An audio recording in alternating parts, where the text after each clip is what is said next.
There is a fundamental difference between being rich and being wealthy. The rich man is loud. He drives the bright vehicle. He wears the oversized logos, and he begs society for validation. He is new money. He is a tourist in the upper class.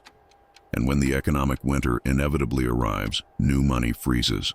They lose the cars, they default on the mortgages, and they return to the working class they tried so desperately to escape. But true wealth, old money, is silent. We do not fear an economic depression. We expect it. We know that the boom and bust cycles of fiat currency are merely the inhale and exhale of a massive financial engine. And while the middle class is currently hyperventilating over inflation, rising interest rates, and the threat of unemployment, the ancient family offices are quietly executing a playbook that has survived world wars, hyperinflation, and the collapse of empires. Today, I am going to open the vault. I will reveal the 5 unbreakable rules of old money. This is the exact architecture the 0.1% uses to not only survive a massive economic depression, but to emerge from it owning a vastly larger percentage of the world. But before we cross this threshold, you must understand that this knowledge is not for the fragile. If you operate on emotion, or if you believe the financial markets are supposed to be fair, turn this transmission off right now. Go back to the herd. But if you are ready to build a legacy that dictates terms to the world, prove it. Subscribe to Ironclad Legacy. Ring the notification bell. Leave a comment below with a single word: legacy. We are building an inner circle of the invisible elite, and the algorithm must register that you have separated yourself from the prey. Let us begin with the foundation. Rule number 1, the weaponization of anonymity. When a depression hits, desperation spreads like wildfire. The government runs out of capital to fund its failing programs. The middle class loses their savings, and the public demands a target. Who do they choose? They choose the visible. The politicians will suddenly propose aggressive wealth taxes. The tax authorities will audit the flashy entrepreneur. The desperate will hire litigators to sue anyone whose name is publicly attached to a valuable asset. The rich man walks through a financial crisis with a massive target painted on his back. Old money operates entirely as a ghost. We do not own our assets in our own names.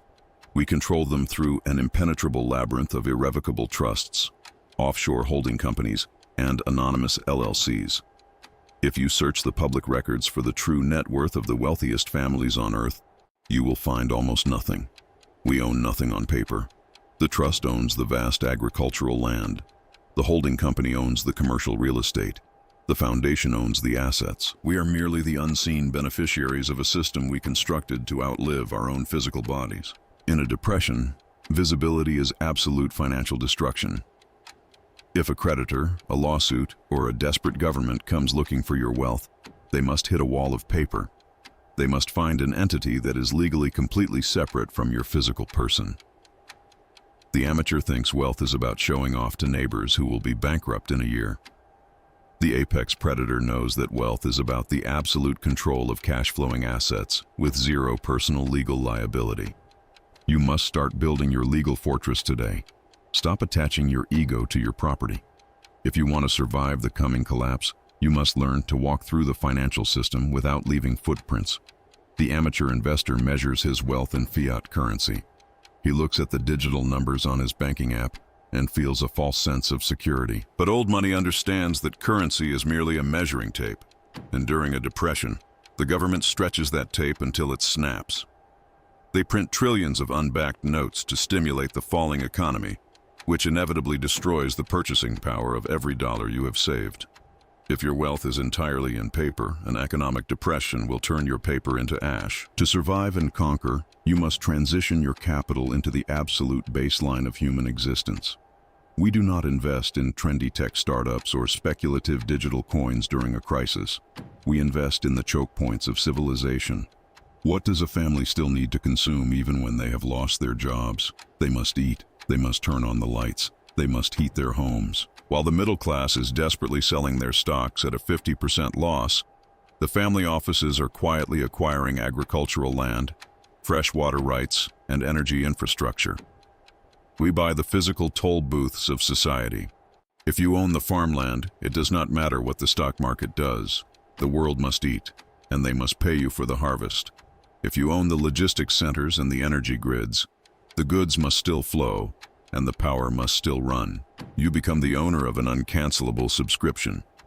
The masses can cancel their luxury memberships, but they cannot cancel their survival. By acquiring hard, intrinsic assets at the bottom of a market crash, old money locks down monopolies that generate cash flow in any economic weather. We trade melting paper for permanent earth. Rule number 3, the alchemy of debt. Society teaches the middle class that debt is evil.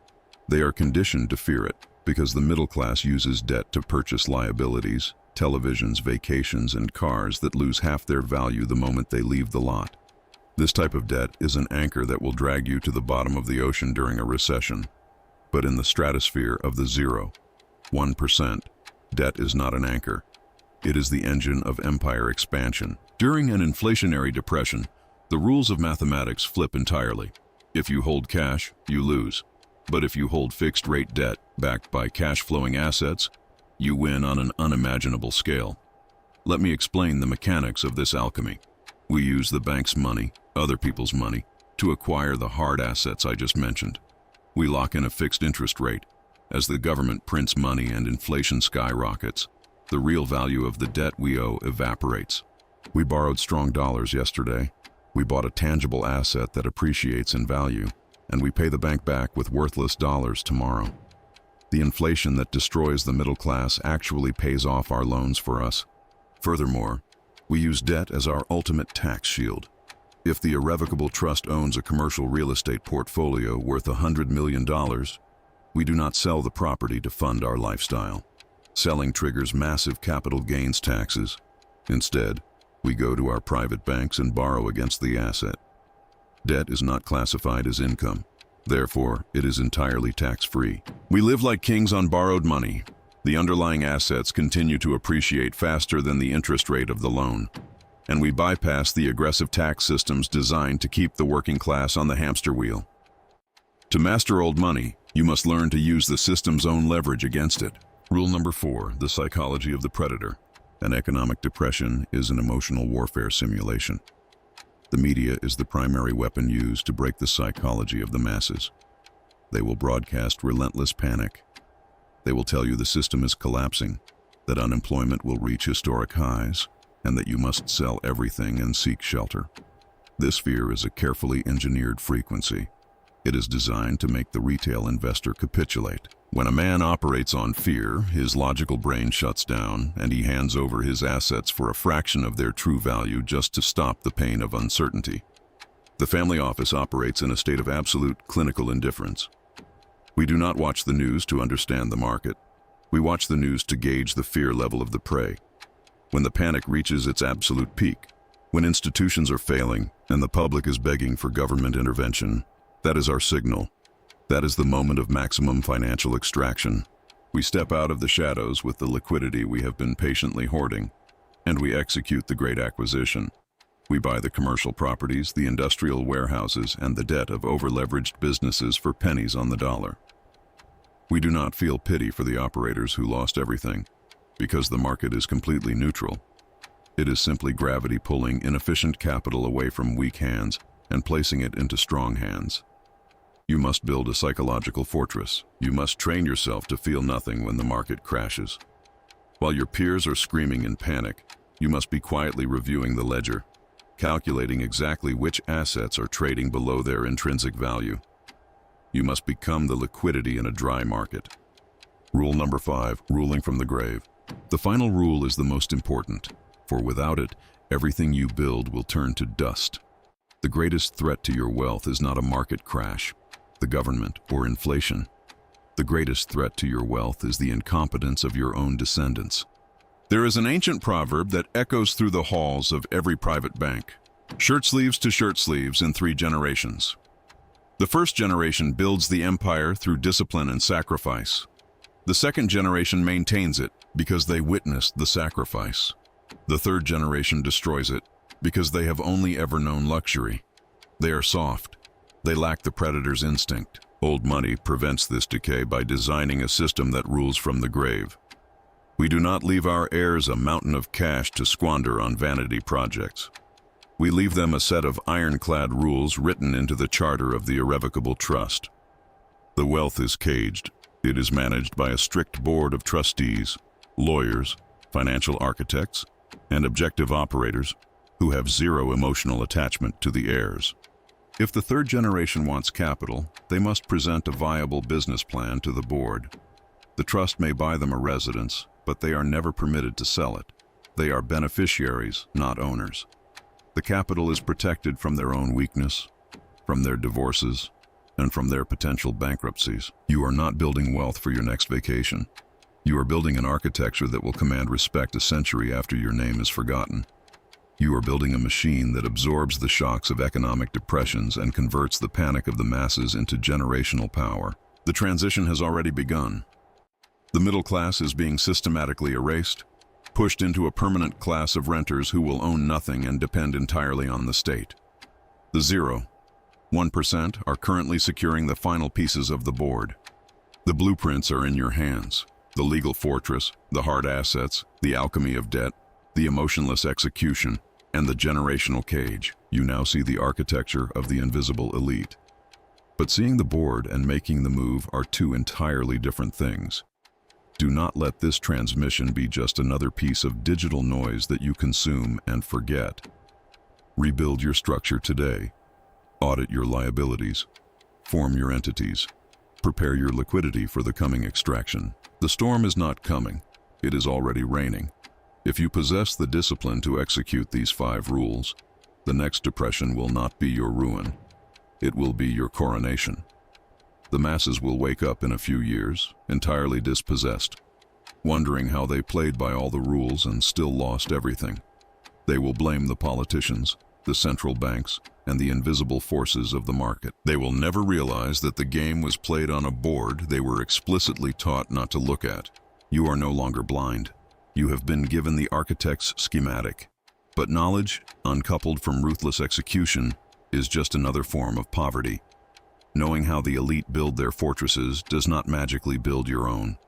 It requires a brutal audit of your current reality. Look at your portfolio. Are your assets sitting in your own name, completely exposed to the incoming wave of lawsuits and tax hikes? Are you holding depreciating fiat currency while the central banks inflate it into oblivion? Are your investments based on the hope of a rising stock market, or are they anchored in the undeniable physical necessities of human survival? The time for passive observation has expired. The next chapter of global finance is being written in real time, and the ink is the liquidated capital of the middle class. If you are ready to cross the chasm from the prey to the predator, you must solidify your commitment. The algorithm of this platform is designed to feed you distractions, to keep you pacified and entertained while your wealth is silently extracted. You must force the algorithm to serve you. Subscribe to Ironclad Legacy. Hit the notification bell so you do not miss the next transmission, where we will dive deeper into the exact jurisdictions the elite use to build their tax-free fortresses. Share this blueprint with the few individuals in your network who possess the capacity to understand it. Leave a comment below with a single word: untouchable. This signals to the ledger that you have chosen your side. The gates of the family office are closing. Ensure you are on the inside when the market hits the floor. Welcome to the invisible elite. To truly master the Ironclad legacy, we must now move beyond the acquisition of physical assets and enter the invisible geography of the 1%. The middle class is hopelessly bound by the borders of the country in which they were born. They believe that because they sleep in a specific nation, that nation has an unquestionable right to tax their labor, regulate their businesses, and confiscate their wealth during a crisis. This geographical loyalty is a fatal flaw.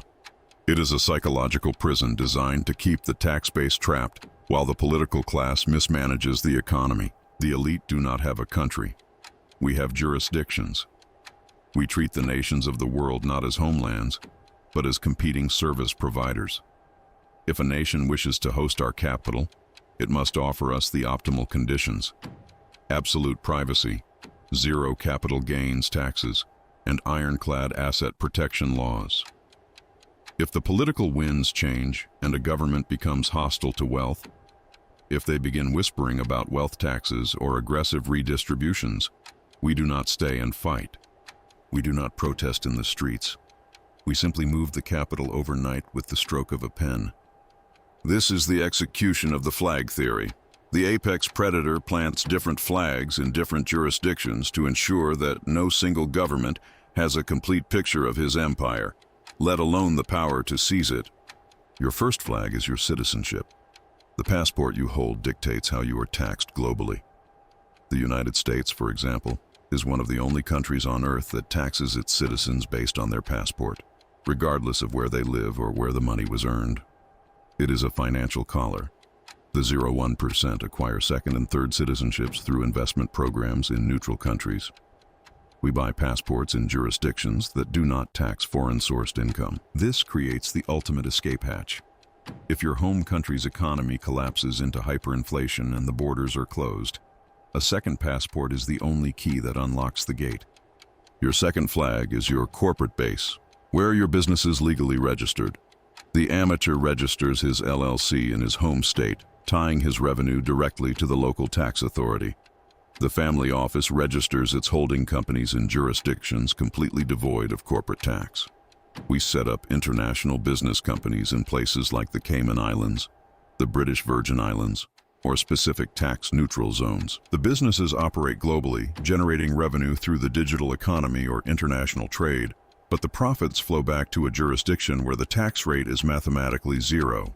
The government of your home country cannot tax a foreign corporation that it has no jurisdiction over. Your third flag is your personal domicile. Where do you physically spend your time? You do not need to live on a tropical island to avoid taxes. You simply need to structure your residency in a territory that respects capital. You spend your time in places that offer non-domicile tax regimes, where you can live like a king while legally paying zero taxes on the money you bring in from your offshore holding companies. But the most critical flag, the absolute core of the 1929 blueprint, is the fourth flag, the Asset Protection Trust. This is the vault. You do not place your offshore trust in the same jurisdiction as your businesses or your citizenship. You place it in a jurisdiction whose entire economy is based on protecting the secrets of the wealthy. We use places like the Cook Islands or Nevis. Why? Because their legal systems are explicitly designed to be impenetrable to foreign lawsuits. If a creditor or a desperate government agency in your home country attempts to sue you and seize your assets, they must travel to the Cook Islands to fight the battle. They cannot use their local lawyers. They must hire local attorneys there, paying massive upfront retainers. Furthermore, these jurisdictions do not recognize foreign court judgments. A judge in your home country can order you to hand over your wealth, but the trustee in the Cook Islands will look at that order and throw it in the fire. The law of the trust legally forbids the trustee from releasing funds if the beneficiary is under duress. This creates an insurmountable wall of friction. The litigators and the tax collectors look at the legal structure, calculate the millions of dollars and years of litigation it would cost just to pierce the first layer of the trust, and they simply give up. They move on to easier prey. They move on to the visible rich who kept their money in local bank accounts. Let us apply this geography to the three assets we discussed earlier: the productive earth, the critical infrastructure, and the alchemy of debt. When the market crashes and the distressed assets in your home country go on sale for pennies on the dollar, you do not buy them with a local bank account. The capital is wired from your offshore holding company. The physical asset resides in the collapsing economy, producing yield and harvesting the necessity of the masses. But the ownership of that asset resides thousands of miles away, shielded by the laws of a sovereign nation that answers to no one. This is how you drain the system without being a part of it. The revenue generated by the agricultural land and the energy grids flows upward, out of the distressed country, and into the offshore vault. It compounds entirely tax-free. When you wish to utilize that wealth, you do not repatriate the cash and trigger an income tax event. You use the offshore trust to secure a line of credit from an international private bank. The bank issues you a discrete corporate card. You buy your food, your vehicles, and your properties using the bank's money. The middle class cannot comprehend this level of separation. They are taught that the system is a rigid box that they must fit inside. They go to school, they get a job, they pay 50% of their labor to the state, and they die, leaving a fraction of their wealth to their children, which is then taxed again through inheritance laws. It is a perfect cycle of extraction designed to keep the bloodline enslaved to the state. To break the cycle, you must become a sovereign entity. You must view the governments of the world not as authorities to be feared, but as obstacles to be legally bypassed. The rules are written in plain sight, but they are written in a language the working class refuses to learn. The language of corporate law, jurisdictional arbitrage, and fiduciary duty. The amateur hears this language and immediately assumes it is illegal. They conflate tax evasion, which is the sloppy, desperate act of hiding money, with tax avoidance, which is the elegant, legally flawless structuring of capital. The governments themselves write these loopholes.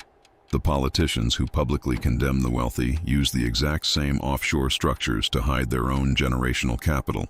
The system is designed with hidden doors, explicitly built, so the architects can escape the burning building while the masses are trapped inside. But how does a man with limited capital cross this bridge?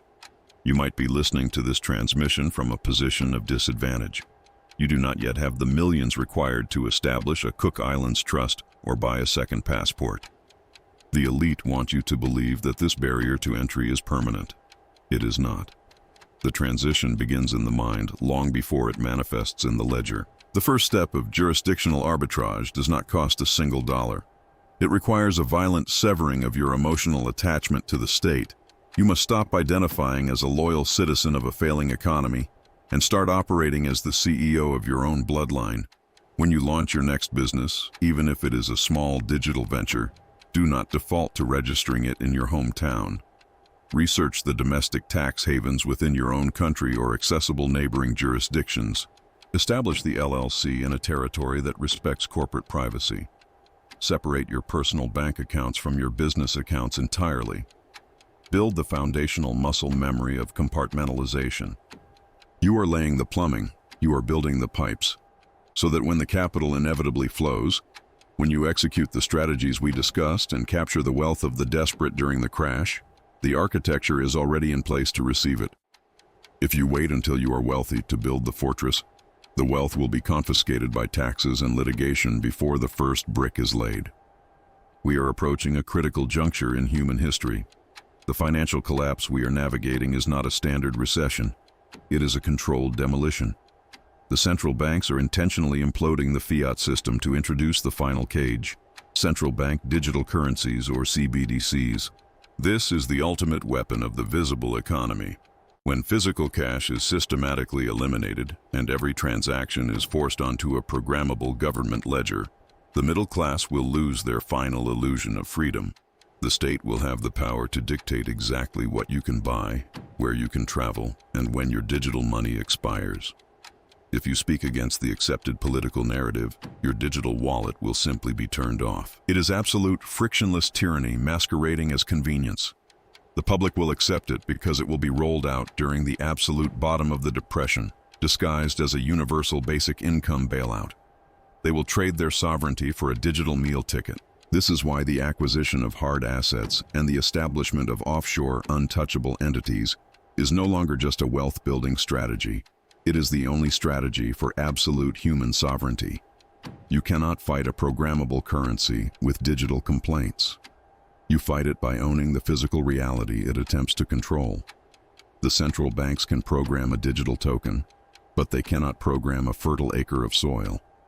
They cannot program the freshwater aquifers. They cannot program the logistics centers and the energy grids that power their very servers. The 1% are quietly rushing to the exits of the public financial system. We are converting our melting paper into private equity, hard commodities, and absolute ownership of the physical supply chain. We are moving our legal entities into sovereign jurisdictions that will refuse to adopt the global CBDC control grid. We are building parallel economies in the dark. You must ask yourself what side of history your bloodline will occupy. Will your descendants be renters in a hyperinflated, digitally monitored open-air prison, relying on government allowances just to afford synthetic food? Or will they be the unseen architects? The beneficiaries of an irrevocable trust that owns the very infrastructure the masses rely upon to exist? The window for this transition is violently snapping shut. The inflation was the fire alarm. The rising interest rates are the locking of the doors. The subsequent market crash is the extraction event. Do not let your legacy be one of hesitation. Do not let your empathy for a failing society drag your bloodline down with it. The ledger is entirely unforgiving, and the market does not reward good intentions. It rewards absolute control and strategic foresight. You must become cold. You must become calculated. You must become the ghost in the machine. This concludes the blueprint of the 1929 architecture. If you have listened to this point, you possess a knowledge base that terrifies the financial establishment. But knowledge without immediate execution is the ultimate failure. Begin your audit tonight. Restructure your entities. Hoard your liquidity. And when the media screams that the world is ending and the markets are bleeding, you will not panic. You will smile, because you will be ready to buy the world. Subscribe to Ironclad Legacy. Share this intelligence with the inner circle you intend to build your empire with. And remember, the loudest man in the room is always the poorest. Stay silent, stay invisible, and let the crash build your empire. The pieces are now fully arranged on the board. The central banks have made their move, the inflation has been seeded, and the interest rate trap has been sprung. You are standing at the exact precipice that defined the titans of the 1920s. The 1929 blueprint is no longer a historical document for you to study. It is a live countdown ticking quietly in the background of the global economy. Most people spend their entire lives waiting for a savior. They vote for new politicians, hoping a change in administration will magically fix the devaluation of their labor. They pray for the stock market to rebound so their fragile retirement accounts can survive another decade. They operate on hope. And hope is the most dangerous liability a man can hold in a collapsing economy. The 1% do not hope. We engineer. We recognize that the system is not broken. It is functioning exactly as it was designed to function. It is a highly efficient machine built to periodically shear the sheep and transfer their wool to the unseen architects holding the shears. You now face the ultimate divergence. You can close this transmission, return to the comforting lies of the mainstream media, and convince yourself that the economy will eventually stabilize. You can keep your assets in your own name, keep your capital in melting fiat currency, and walk blindly into the extraction event. If you choose this path, history will not remember you. Your descendants will inherit nothing but the debt and the digital chains of the new system. Or you can embrace the cold, unforgiving reality of the ledger. You can strip the emotion from your financial decisions. You can build the LLCs, establish the offshore trusts, and hoard your liquidity in the shadows. You can wait with the absolute patience of a predator, watching the panic unfold, ready to acquire the hard assets and the critical infrastructure of civilization for pennies on the dollar. This is the path of the Ironclad legacy. It is a path of isolation, discipline, and supreme sovereign control. When the financial screens inevitably turn red and the public is screaming for a bailout, you will not flinch. You will not panic. You will simply open your ledger, deploy your capital, and take ownership of the ashes.